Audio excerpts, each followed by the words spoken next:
What's going on? So I got asked recently my thoughts on Michael Jackson's history, which is 30 years old. I think I probably did a previous video, but I'll do it again because it came out um, recently, remembering 16 years since his transition. And I thought I would kind of touch about remembering the hype and the hoopla behind this record. There was so much going on.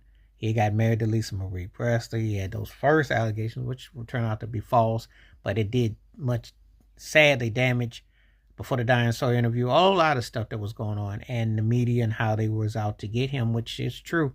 They never found nothing, but a lot of people who were haters, and they still are, like Oprah and Gail Winfrey and all them other jive turkeys and them fakery people in Hollywood, both black and white, who turned on him. Cat Williams, you gave that little nice comeback that you know how you felt. You said what you said the first time. I remember Mark Curry. I remember a lot of them turned on him. Your people can talk trash about Steve Harvey if you want to, but Steve was with Michael, going to church with him. Y'all can clown all y'all want. I remember. There weren't but so many people that was giving Michael Jackson the love. So anyway, the History album comes out.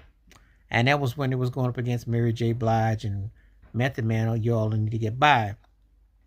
So anyway, lead off single with Scream with Michael Jackson and Janet Jackson on the Jimmy Jam Terry Lewis co-production with Michael and Janet. Star-studded, everybody had their camps.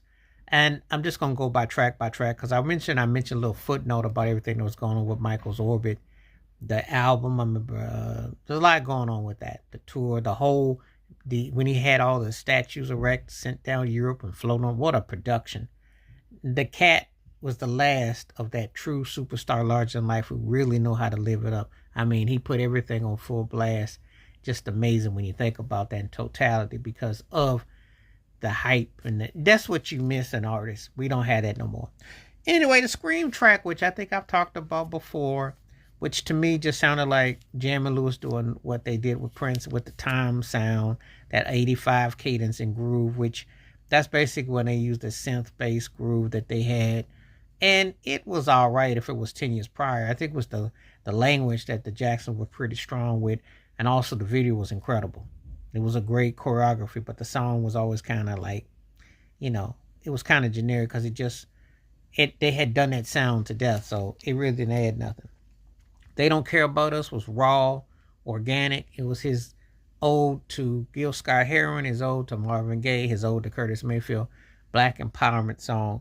It's still very well felt, and it was definitely felt in Black Lives Matter and the marches and protests. So much respect on that song in particular. Stranger Moscow is one of the greatest songs ever, and in his catalog,